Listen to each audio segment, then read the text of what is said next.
This episode is dedicated to my late father-in-law, Gilbert Scobrook. Thank you for all the love, all of the laughs, and all of the stories. Hi, welcome to Colors of Cariboo, the podcast where I interview rural artists and ask them why. Why do they want to create in a place where the water falls and the gold rushes? I'm your host, Rohan.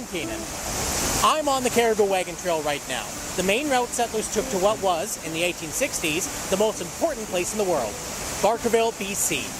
During the Cariboo Gold Rush, settlers dug, panned, and mined a few $1 billion worth of gold out of the land. Of course, most folks didn't see that type of wealth, as gold rushes require more luck than anything. But they still did find a unique wealth here in the middle of nowhere. A wealth based on community, strong bonds, and deep friendships. A wealth that has helped preserve this little mining town for over 160 years. And I've personally experienced this working as an interpreter in Barkerville. Today I'm interviewing an old friend, Brendan Bailey. Brendan has been living and working in Barkerville for years now, and his artistic journey in many ways reflects the same stories of those settlers all those years ago. So, grab a chair, grab a drink, and let's get started. Welcome to Colors of Cariboo, stories of wild creativity.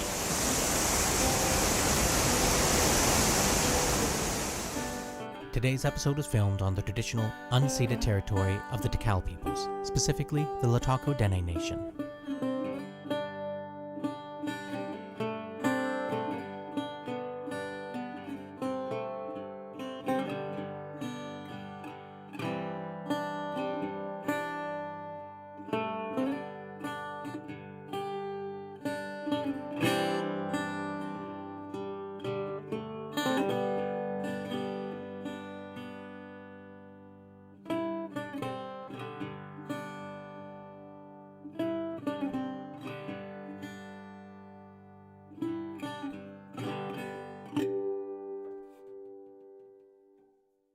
Brendan, how are you doing today? I'm doing very well. How are you? Oh, doing quite well. Thanks for asking. Wonderful. So I know you quite well. We worked in Barkerville for a number of years together, but just because I know you doesn't mean everybody else knows you. So Right. Why don't you tell us a little bit about yourself, Brendan?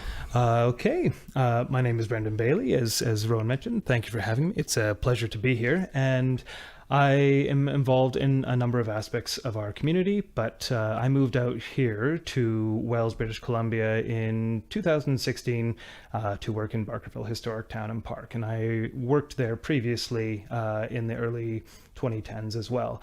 And since that time, have developed my own theater company, have written a show that we have toured, and my wife and I are also the fire chiefs for Wells currently. And we're involved on a lot of boards. I'm currently the chair for the Sunset Theatre Society, and I am the newsletter editor and the, I guess, what's the term I'm looking for? The contributing editor for the Friends of Barkerville Cariboo Goldfields Historical Society as well, and have also sat on the Wells Community Association, and as well as the Wells Barkerville Community Forest Board. So we keep ourselves a little too busy out here. A little too busy. Well, that's probably a good thing.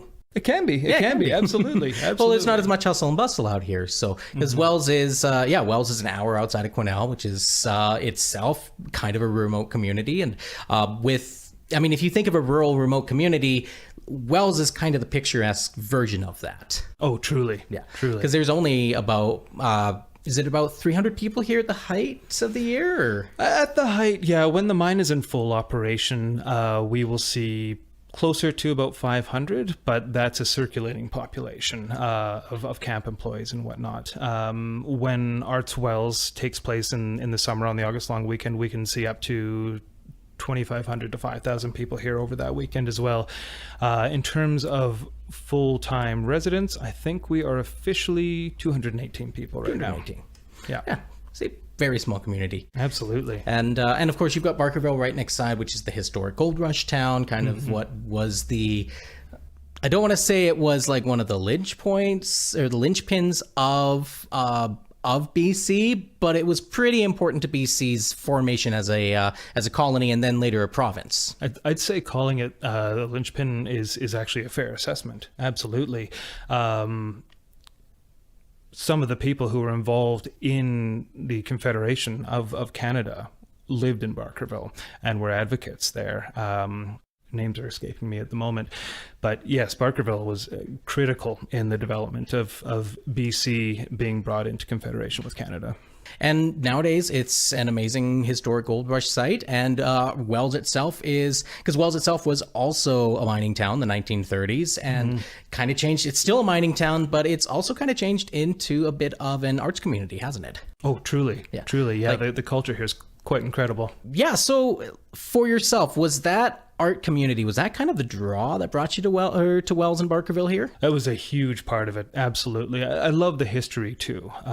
You can really feel a sense of pull to this place. At least I did.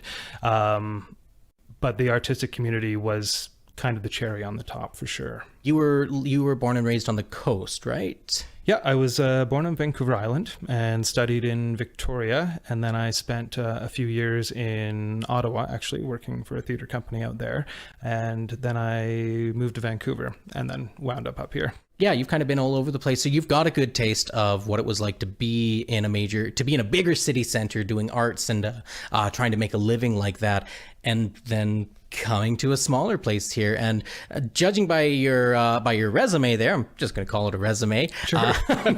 You've been able to keep really consistent with that, with a lot of different work and a lot of personal work, I feel. Absolutely. And I think one of the beautiful components of Wells is that it affords you the opportunity to delve into that work if you want to. The winters are a very different scene than the summers out here. You know, we talked about how much this community can blossom in size during the summer, but in the winter we usually retract significantly, and there's a lot of time for introspection. There's a lot of time indoors by a very warm fire, because we can drop to -40 for quite a while out here. And if you have a project to work on, that is definitely a wonderful time to do it. And the Sunset Theatre, as you know, also offers and has since 2006 a granted program called the Exploration Series. And artists can apply to work on their projects in different phases. It's usually a week at a time that they actually have the space to themselves. And from having just a simple idea, simple concept, they can develop full pieces of work from there. And one of my own pieces was developed through the Exploration Series. We had a reading last night for a piece that was in its third phase of the Exploration Series as well. And Julia Mackey's Jake's Gift, which has been toured across the world. I think they're at close to 1,500 total performances now, if not beyond that. And that was the first Exploration Series piece. So it's the creative component in Wells is there's a wonderful energy here and opportunity. And of course, I'm neglecting to mention IMA and all the programs that they offer for artists as well, not just theater artists, but media artists, different kind of creative artists. They constantly have programming available for people, and it's a wonderful place for a residency. They have artists here all the time. I should mention IMA is also a long-term institution here as well, right? They've been operating since 1977. So they have been one of the, as well as Barkerville, but one of the principal contributors to the development of an artistic community here. The history of the town and how it's changed is something that I definitely wanted to talk about, because again, it definitely called out, and it feels like it's still calling for you, and you took one life and you've managed to change it into something different. Was this place that kind of expectation for you? Was this kind of the idea that you thought you might be ending up here? No, it really wasn't. I really believed that I needed to be in a city center. I really believed that I needed to be working on a different grind, constantly auditioning for film and television. And as you know, when you're in the city, you have an agent, it's pilot season. You could easily have 10 plus auditions a week, which is an incredible opportunity to stay on your game and be preparing what are essentially small performances all the time. But it is exhausting, especially if you're trying to hold down a full-time job and, pay an exorbitant rent on a space that's a less than a third of the size of this room right now.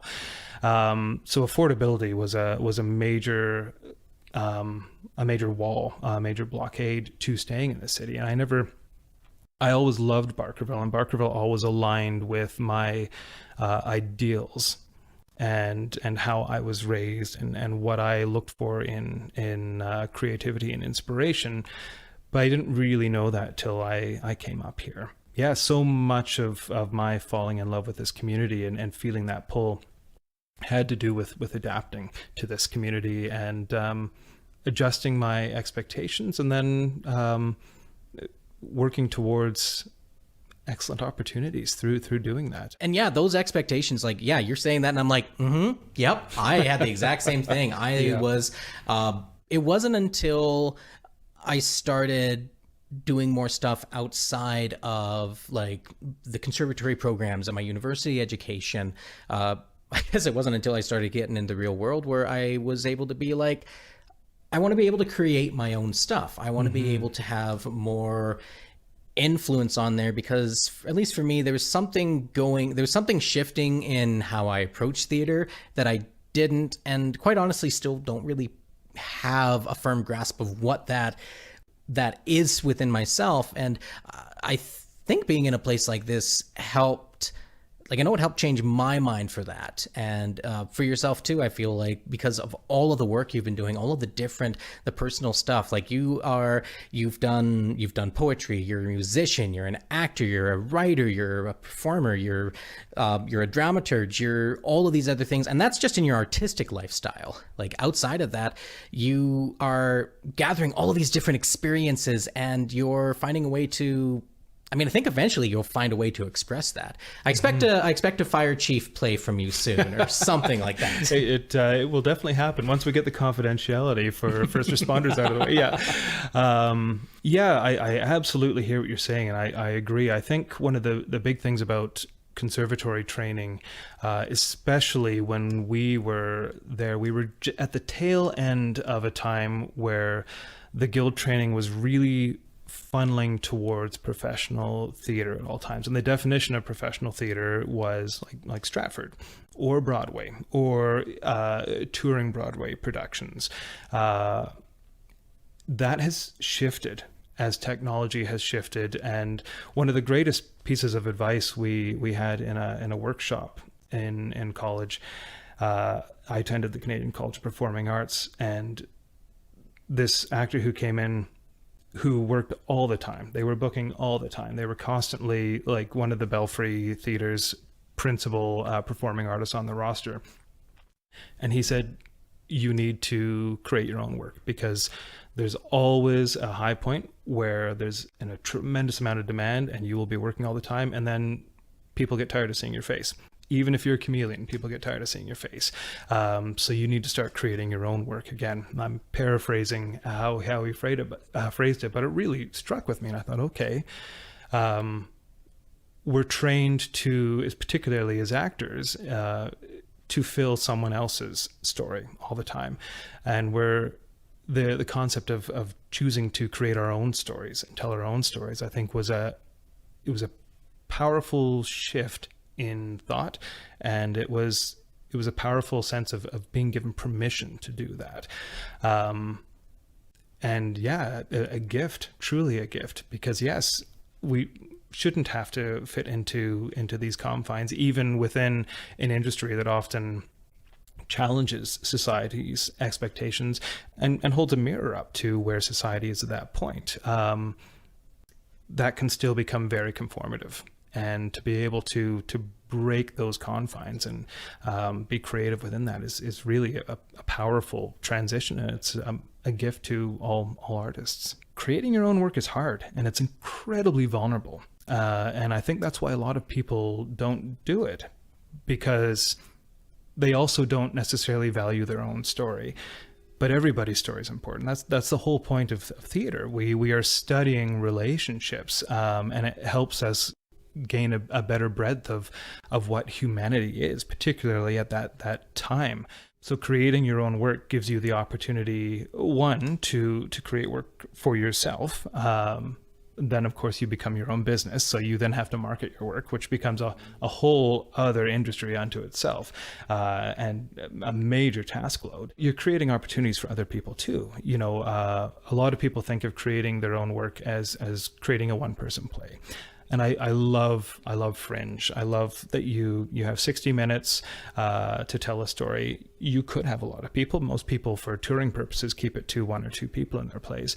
But creating your own work is an opportunity. You could write a full ensemble musical. And if it is something that takes off, you've created work for 40, 50 to 100 people, depending on who's involved in that production. But that process is daunting if you're not willing to dive into that. The creation process is it requires time. It requires you make the time. It requires that you invest in yourself and in the process. And even just finding yourself too, because I'm thinking back in my own experience of like, okay, I'm an artist, I'm an actor, that's what I need to do. I'm not allowed to do these other things. Mm-hmm. And I don't, and then also the very real idea that I don't have time to do this. So what are you doing to support yourself outside of that? Well, you've got work, you're doing other stuff, you're trying to book as many gigs as you can, you're trying to like make sure you hone your craft, and it's hard to try to do that. So it's being able to be in a position where you can actually create it's such a challenging thing to try to do on all sorts of different levels, and it also requires sacrifices. That's an excellent point. Yeah, you definitely have to make sacrifices, and those sacrifices may be perceived as sacrifices at that time, but they often aren't in the long run. But a shift, an adaptation for sure. On the topic of those sacrifices and those shifts in our perceptions of how arts work, how did you create things before you came here versus how did you create things after here? Were you starting to create stuff while you were doing more professional theater work in the bigger centers? I had ideas that were not being fully realized. So my play that I've written about James Anderson, who I played here and continue to play now, but played in Barkerville in 2011 and 2012. I knew in 2011 I wanted to create a solo piece about him, but I wound up being in Vancouver for 3 years after that. And all of these ideas were in the back of my mind, but I had to talk about adapting. I went through an interesting series of events where I wound up being the general manager and business proprietor of a very busy restaurant in Gastown. So I was working there usually 70 plus hours a week, training at Railtown Actors Studio every Saturday or Sunday, and auditioning regularly too. And it was great. I mean, over that period of auditioning, eventually you book a couple things, and I got some neat stuff, but I was not working on my own material. That living in Vancouver at that time, trying to make rent, managing full staff, and making sure that everything was in compliance and operating properly, and that the quality was good, and that the customer service was excellent, and then training on top of that. I was not creating my own work. So it was in my mind, but one of the big decisions to let that go and move to Wells was to focus on these creative efforts. And as you mentioned, it was a sacrifice at that time. I really did love being in Vancouver. I love being in a rural location much more. I love being in Wells much more, but I enjoyed my time there, and I loved training at Railtown Actors Studio. That was one of the great joys of my life, is the 5 or 6 years I spent studying in that conservatory, and the work we did with many of the actors in that space. But I had basically moved into a corporate career, and there was a lot of room to grow, and I let that go. That was a very, very difficult decision to make.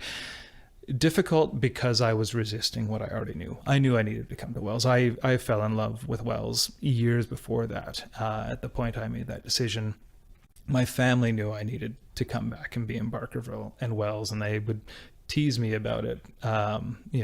Everyone but me knew I was in the wrong place, and So weird how that happens Isn't sometimes. it? Yeah. And when I finally made the decision, it was such, I was just so happy. You know, it was this amazing shift in my energy. And I didn't realize how ground down I'd allowed myself to become. I was a stress case, you know, and yeah, I'm a much better person for having moved out of that environment. Despite the positive aspects that I do miss from being there, they were not enough to sustain.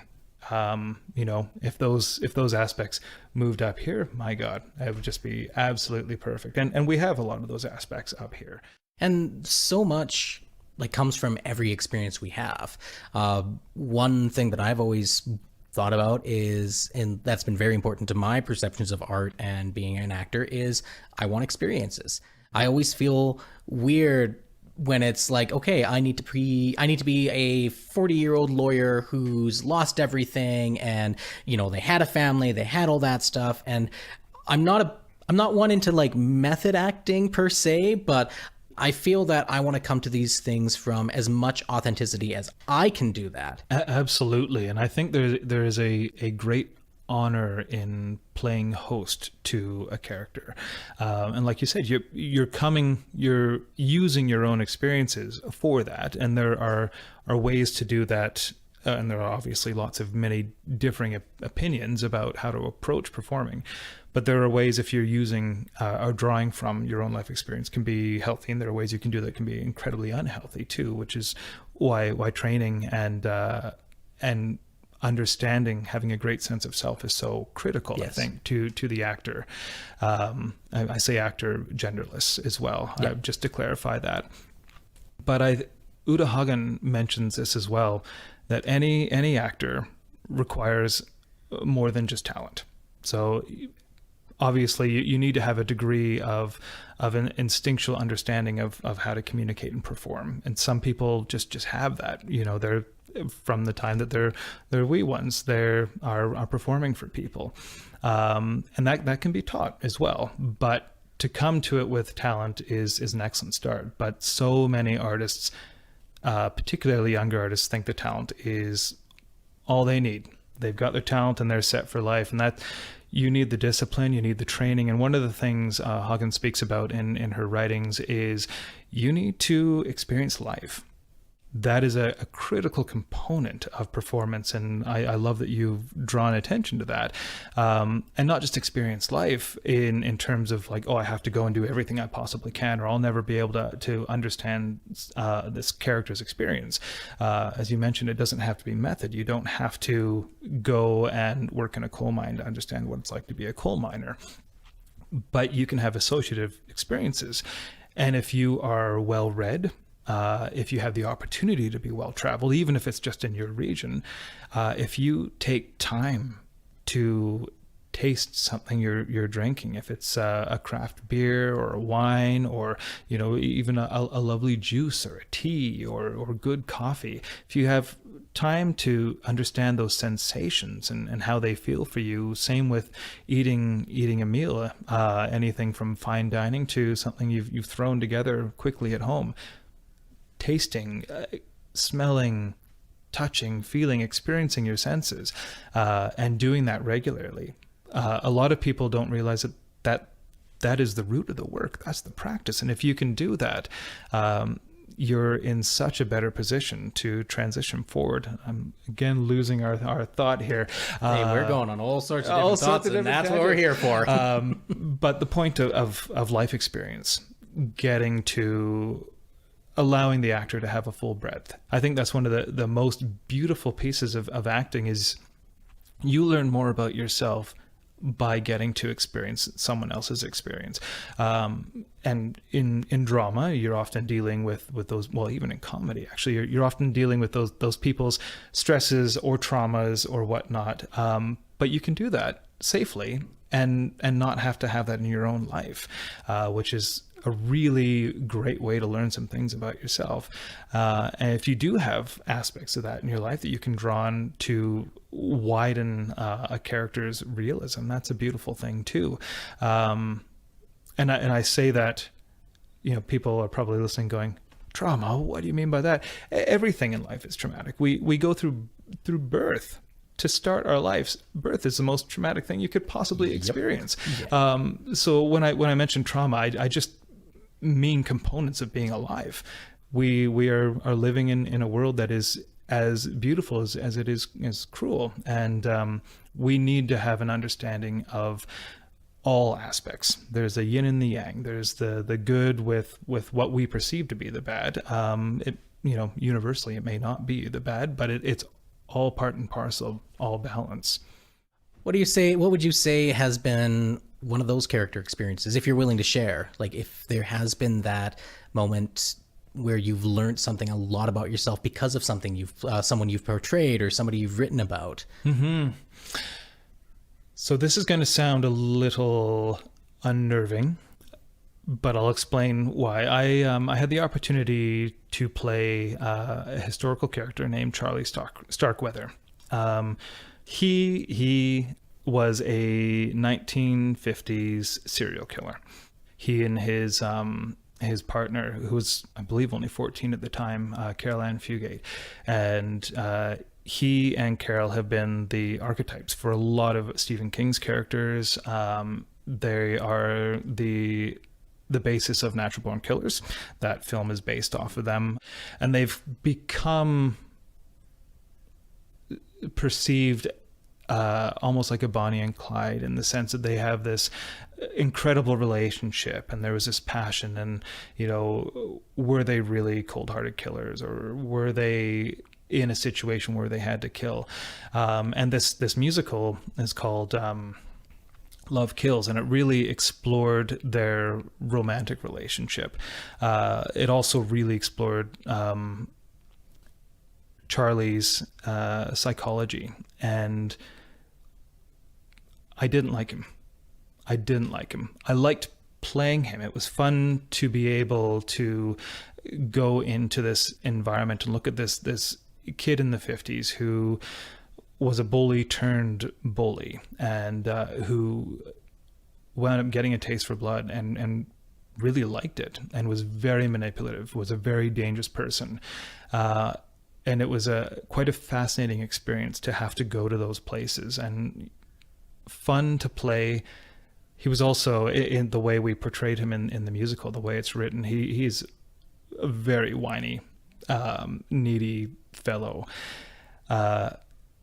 What I found so interesting was that I knew there were aspects that were fun to play that I didn't want to ever bring into my life. And that was a very dark role, and it taught me a lot about what I will accept in society, and how I feel about people committing crimes, and why, and how do they justify that for themselves? Because as the actor, when you're playing that character is the protagonist, regardless of whether the antagonist in the piece. You have to embrace them and love them and be them.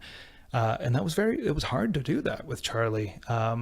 As much as it is fun to play a villain, reminding myself that villain was a real person was an interesting process for me. So it taught me a lot about who I want to be and who I definitely don't want to be. I remember going through some of the same troubles, the same, I remember very specifically choosing villains, or choosing or even being cast as what we'd perceive as the bad person, the villain, and being like, well, I don't like this person. And then having my professors at the time being like, but they're still people, and you can't really be judging them when you are performing them, because you don't know, because to them, a lot of times they might not know what they're doing or understand what they're doing is wrong, or they might feel justified and what they're doing is correct. One of the things I didn't mention about Charlie as well is going back to theater, basically being a gym for empathy, understanding, looking at someone like that and trying to figure out how they could get to that point is so critical, because for them it is justified. There is a reason, and Charlie Starkweather definitely had reasons. Some of them, I think, were that he enjoyed killing. But in his mind, they were all justified. They were all justified killings. And for us as a society to understand how that psychology works, we have to see that. We have to look at that. And that's why theater is so important. It's a safe place to do that. And as you mentioned, it is extremely educational, sometimes uncomfortable, but very important to gain that knowledge base. To actually kind of jump into like what the place itself has done for you. So like how has being in Barkerville and being in Wells as like not only as like creative places, not only as like wonderfully beautiful, amazing, wild places, but being so deeply entrenched into the history of this province, how has that affected your like not only your creative works but how you've also viewed your own creative works? So for a little bit of context, I was raised in a really lovely neighborhood in the Cowichan Valley called Fairbridge, and it used to be one of 3 farm schools. You could equate them in a similar idea to a residential school. So during the 1920s, this fellow, James Fairbridge, wanted a place for British children to get away from the stresses and conflict that were beginning to occur, particularly during the Blitz. So during the 30s, I said 1920s, I meant 30s. During the 30s, particularly the late 30s, a lot of children were shipped to Australia, Ontario, and to BC. And where I grew up was at one time this massive acreage in the Cowichan, this farm school, and they lived and worked and were educated on the farm school, and it was a very positive experience for some, and it was not a positive experience for others. The house I was raised in was one of the 4 orphanages that were set up there. Not necessarily an orphanage, but that idea. And again, at 1930s. So we were basically on a relatively wild property. Around us was all a dairy farm or forest. And we could kind of be free run kids, which was great. There were, 15 of us, all around the same age within about 7 years. And we would just flow, and the parents would check in with each other, landline at that time, of course. Like, have you seen the kids lately? Oh yeah, they're over here in this field. And okay, good. And it was, we would be home for dinner. And I think so many people from our generation and before remember being free run kids. That is less viable in the world today for people, especially with population densities. It's changing. And one of the big draws for me to Barkerville and Wells was in Barkerville, the fact that there were always children of the workers who were dressed in costume, who were just living out their best lives, but feeling the society of that, the sense of it being a real community. And I think what is so entrancing about Barkerville is it is and has always been a real community. Even when it's been filled with interpreters, the actors, everyone who's involved, from curatorial to janitorial to operations to administration, there's always been a very powerful sense of community. Everyone, merchants as well, does everything together. So it really was and is a family experience for the people there and for the people visiting. And that was entrancing to me, knowing that I always wanted to be a dad and am an artist and have always wanted to work more as an artist. So Barkerville called to me and Wells called to me because it reminded me of my youth as well. And I felt those bonds and that pull quite profoundly because of that. The history of Wells, I think, is very, very unique in that Fred Wells had quite a strong vision. And you're familiar with this, but for your viewers, Fred Wells came to Barkerville in the 1920s and met a fellow named Al Sanders, who had claims just over to the south of us a little bit, Cow Mountain up on top there. Fred bought those claims from Al Sanders, and he believed that they were actually the mother lode that fed Barkerville in the 1860s.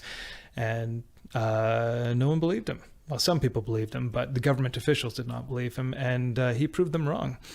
And when Wells was established as a townsite company in 1933, I think it was 32, they actually started mining cow in 27. But by 32, you had the actual town site beginning to form. Town was built in 1934, but Fred Wells had very strong values, and he didn't want Wells to be a mining community that was just wildly industrial. He wanted Wells to be a community that workers were happy to raise families in. So there was a central green space where the school is. There were a couple of theaters built here. Wells was one of the primary shopping districts in the Cariboo at that time. And there was an incredible society and social structure that was here. And that was by design. That wasn't consistent with a lot of other mining towns. The whole point being that, especially this, of course, I missed a major piece of the story. This is occurring during the Great Depression. So Wells was actually providing nationally critical wealth and employment in a time of great recession. And that's one piece of this area's history that is often overlooked. But I have always been so entranced by the fact that from the very beginning, Wells was intended to be an arts and culture community so that the families of the workers loved being here. And that harkens back to Barkerville before too, because being in such a remote, rural, and harsh climate, as soon as the miners arrived, so did arts and culture.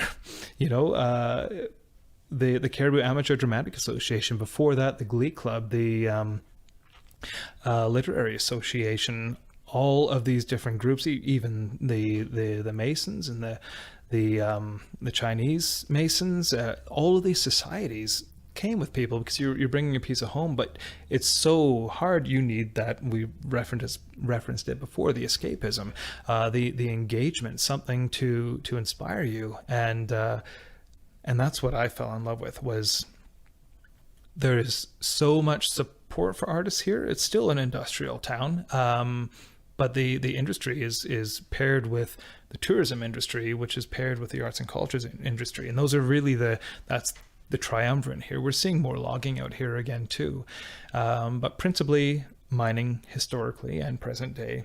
And because those stories are so fascinating, you can create theater about whatever you want, but we have so much, to forgive the pun, mine here already. That's valuable, and it's relevant. It's as relevant today as it was 162 years ago.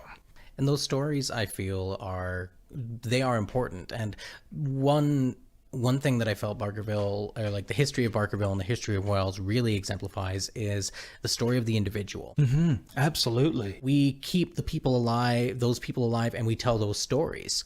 Absolutely. You've been multiple characters throughout Barkerville. I was multiple characters throughout my time here. And I mean, we say characters, but we were actually the people who lived in this town, the Truly. people who were here. Yeah. And like to be able to tell those stories, it is, as you said, it's like there's so much stuff that you can just, mine here, to stick with the themes that we had such an interesting opportunity, and you continue to put forward those opportunities with your, like, you had to play Sonny's Letters, correct? That was the name? Sonny's Legacy. Sonny's Legacy, that's what it was. It's Sonny's Letters that Anderson wrote, his poetry, Yeah, about James Anderson. You're currently working on a book about Barkerville right now, too. Mm-hmm. There's been multiple people writing books about Barkerville, too. And it's amazing. There's so much stuff here in these really small places. There's so much storytelling to be done with the people who are here, and not just the legacy that we have over the last 150, 160 years of our pioneer settlers and our direct descendants, but of course of the indigenous populations that we know for sure were here 14,000 years ago. And if we look at the oral histories, probably far, far, far longer than that as well. There's so much history and storytelling to go into, and I think that is I think you feel it. We talked about the pull before, but you really feel it out here. It is in both of our cases life altering, you know. And Barkerville itself has, like, I appreciate you bringing up about, like, the stories of, like, not just, like, white settlers, but, like, of the indigenous peoples who lived here for thousands of years. And I feel that's always been one thing that's always, that I've sometimes struggled about is, like, how do we approach storytelling from a place where, like, Barkerville has some amazing stuff. There's some amazing history, but its history is very deeply rooted in colonialism and those practices. And in like a lot of ways, we're here because of that kind of stuff. But I also don't want to, like, some of the stuff that's come out, like the fact that there is a wonderful, like, the community that Fred Wells has created is such an interesting, unique gem that, you know, we don't necessarily want to have, like, we don't want to have gotten rid of or not had that opportunity there, but it is still rooted on the back of colonialistic practices. Absolutely. And there's an interesting aspect with colonialism right now, and it's very important for Truth and Reconciliation that we understand that there were some very negative things that happened with colonialism, particularly to the peoples who were here. It's an immigration story, though. The gold rush is a little different because you had so many people coming up from California who just wanted to find the gold. There was a drive for that. But when you get into the settler kind of populations that we talk about, a lot of that was because there were some terrible things happening around the world and people needed a safe haven and were looking for refuge. And that too is a very global story. So the fact that it was overseen by Britain, and there was that very colonial structure there were some incredibly negative things with that, and no one should have their lands taken away from them. We often forget what was happening to a lot of those settler pioneers who were coming here too. It wasn't just land hungry, power hungry people who were here. It was people looking to build a new life. And you know, Canada has interesting immigration policies that's still happening. We have conflict all over the world, and people are still coming here looking to start new lives. And that's been happening all over the world for essentially as long as human history. The idea of reconciliation is challenging because it's not a simple one-to-one. These things happened, and we need to be able to acknowledge that these things happened and that they were wrong. But at the same time, these places, the impacts of that stuff, like it's not easy to you can't just fix it. You can educate people, and I think arts are a very important thing for educating people for that. Absolutely. It's an amazing vehicle. And I think a really important thing, and I didn't directly say before, but the systemic racism at the time, Yes. And that was a tool. That was absolutely a tool, and it was one thing a lot of people were easily manipulated by because we weren't in an age of information at that time. You were given the information you were given, and unless you were a very strong thinker in your own right, you were fed these lies and you believed them. There was a lot of fear mongering. So a lot of the racism that exists today comes from this vile practice of prejudice that was used by people in authority who had tremendous responsibility and essentially for their means used it irresponsibly. You know, we're looking at a society that has still been manipulated by things that were told 150, 200 years ago. It's horrific. Yeah. But that, as you say, that's what is so important about reconciliation is every child matters, every person matters, every story matters. Everyone is valuable. And if, for me personally, that's one of the biggest things I've taken away from reconciliation is be an ally, listen, empathize, back to theater, tell those stories. Let's understand how our cultures intertwine. Because Canada is a land of cultures. There's so many cultures here, you know. We have people from around the globe in large populaces, and we are we have prided ourselves for decades on being a multicultural society, and that has been revealed to be a bit of a falsitude to some degree, despite being multicultural. It doesn't mean everyone gets along all the time. And reconciliation, I think, is such a powerful movement, because it is saying, hold on, let's give everyone space. Let's listen to every person's story and acknowledge their truths. You may not like someone else's truth. It doesn't mean it's not true. Which harkens back to the power of theater. Is it is a safe place to explore those truths and share them with people. One thing that I found quite interesting in telling James Anderson's story, and I tell his story through the eyes of his son, who he had a tremendous amount of influence on, and his son David went on to be quite intellectual and had a tremendous amount of influence as a writer and doctor as well.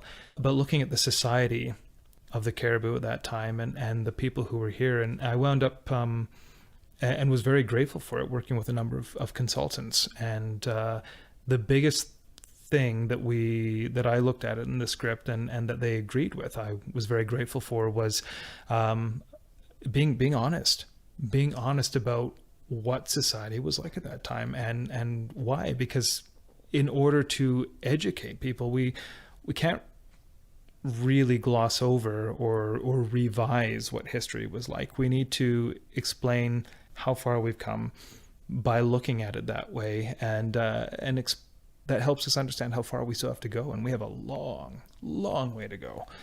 But we're still going there. That's we the are. important thing. It is happening, and that is such a very cool thing. As long as we get, it's like as long as we keep working at it. Absolutely. As long as we keep doing that. Yeah. Okay, so one thing that I've been doing with everybody is I've got 3 questions that I'm asking everybody at the end of the interview. So, question number 1. If you could spend a week with anybody, past, present, historical, fictional, whatever you wanted, who would that person be? And give a little reason why you would want to spend a week with them. For me, it would be James Anderson. I would absolutely love to get a sense directly from him of who he was, because everything we know about James Anderson is reflections from other people, which is very valuable. And obviously his own writing tells us quite a bit about how he thought about the world, or how he felt he needed the world to perceive him. But to actually be able to sit down with him and hear it in his own voice would be incredible. And James Anderson is one of the reasons I'm here. His story is one of the reasons I feel the pull to be here. I think I've told you this in the past, but when I first came out to work here for the Theatre Royal under the Newman and Wright Productions contract, they wanted me to play James Anderson because James Anderson was one of the founding members of the Cariboo Amateur Dramatic Association. He was one of the people that helped build the Theatre Royal after the fire of 1868. And he had also been a member of the Glee Club prior to the Kata, and he was involved on the mining board, integral in Barkerville's early history. And I could not for the life of me do a Scots dialect. I'd never tried. I couldn't roll my R's. And they gave me this role, and I went, what? But within 2 weeks, I was rolling my R's, and I had this dialect. And fortunately, I have an excellent dialect coach and lots of notes to work from. But I never thought that was going to be possible for me. And it was almost like a blood memory it came into play. And I'm not related to the Andersons in any way. But there was, again, a pull. And I remember Richard Wright, a historian here in Barkerville, spent much of his career researching James Anderson. And we didn't know each other that well at that time. And I said, Richard, can we sit down and have a meeting? I'd love to learn more about this fellow. And he said, well, what do you want to know? And I said, well, everything. I've got his copy of Sawney's letters. I've read it through, but it's in Scots Lowland. So I'm obviously referencing words and spellings as much as I can to understand what this is actually saying. And there's some notes from a historian, J. Ireland, I think at that time. but they're pretty vague. We know a little bit, we don't know a lot, and you've been researching him. And he said, sure, come over. It was May 18th, 2011. And his partner, both life partner and company partner, Amy, came over too, and we were chatting and learned a fair bit about Anderson from Richard that night and from his researches. It really helped me as an actor. But the penny dropped for all of us when he said, oh, I actually have his birth certificate here, and opened up the drawer May 18th, 1835. And the shivers just hit, and I kind of went, okay, I have been called to this. This is not a role that I've just been given. This is not arbitrary. I am here for a reason. Like having a deja vu, when everything aligns for a reason. And I felt that deep in my soul at that time. And I haven't felt a shift from that. I'm not Scots, obviously. Just an actor who cares about wanting to tell the story correctly and as close to authentically as possible. And I felt chosen for that in a strange way. So I also want to know why. I would love to ask him why, whether it was his essence or spirit that was calling that, or whether it was friends of his he lost here who said, "Oh, this is a guy who needs to represent you or tell your story." And I think Richard felt that same calling too. Obviously, he's spent who knows how many thousands of dollars and trips and time, and so much of the research that I did for Sonny's Legacy actually came from his research notes. So I've got four big binders or boxes over there full of Richard's material that I went through again too. And it felt collaborative actually in that regard. But yeah, I would definitely like to get to know Anderson personally. I mean, I feel to some degree that I do know him very personally, but only he can tell me that for sure. So question number 2, what has been your favorite compliment that you've ever been given?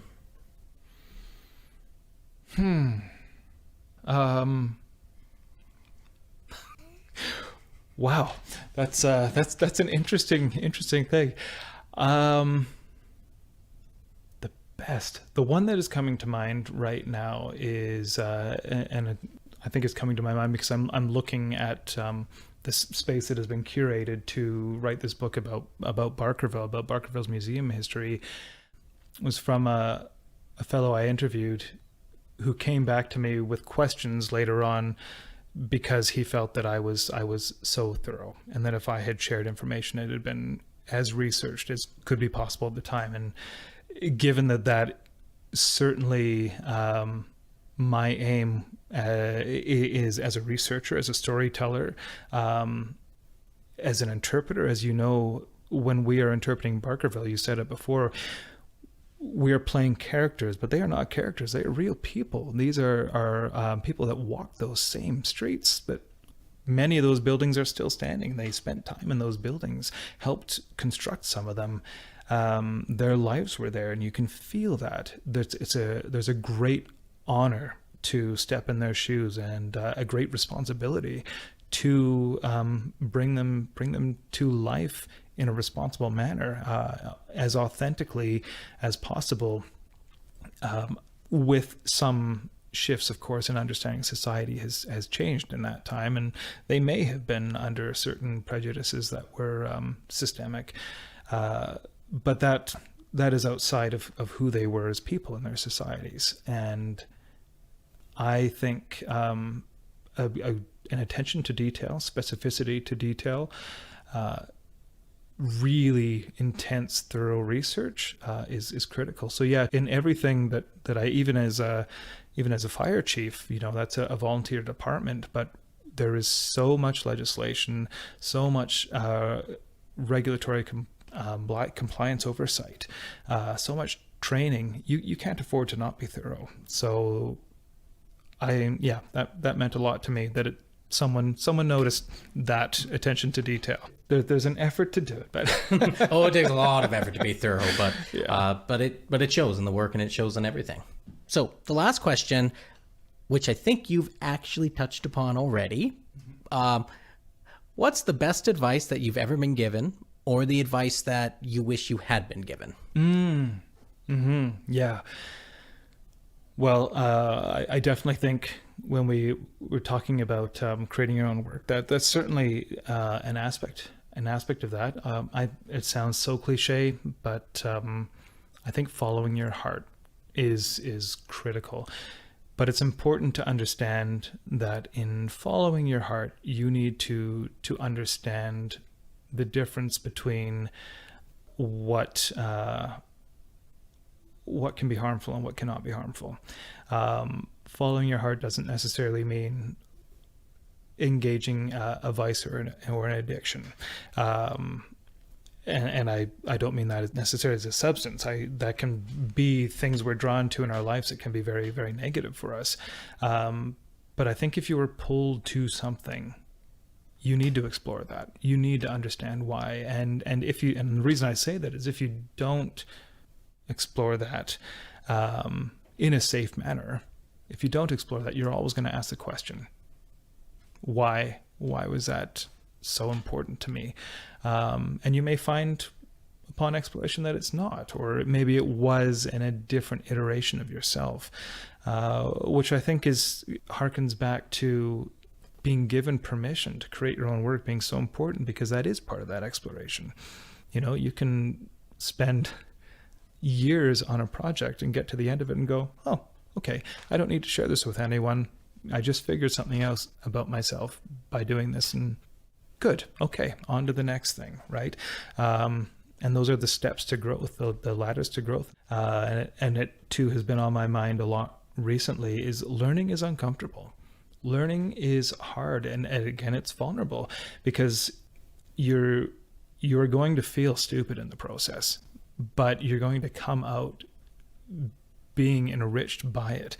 And yeah, it's an incredibly difficult place to put yourself in, and difficult mentally, difficult physically sometimes, to have to sit back and feel stupid, because no one likes to feel stupid. But you have to acknowledge that you're learning something, because you don't know that. You need to move beyond. And again, I think that covers so much, even our conversation about reconciliation. The amount of things I have learned in the last 6 years about the experience for our Indigenous friends and allies and the people of these lands before have been incredibly uncomfortable.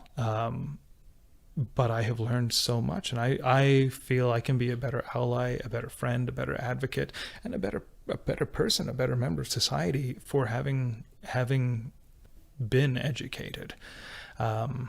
So yeah, I think being given the permission to learn and following your heart and allowing yourself to wade through those challenges helps you be better for yourself and for everyone else.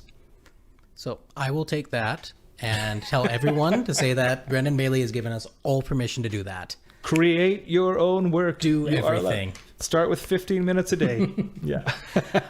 Brendan, I just want to thank you for coming on the podcast and coming on the show. This has been a fantastic conversation.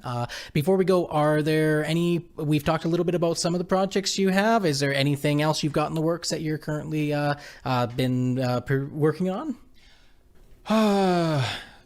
Raising a son. Yes.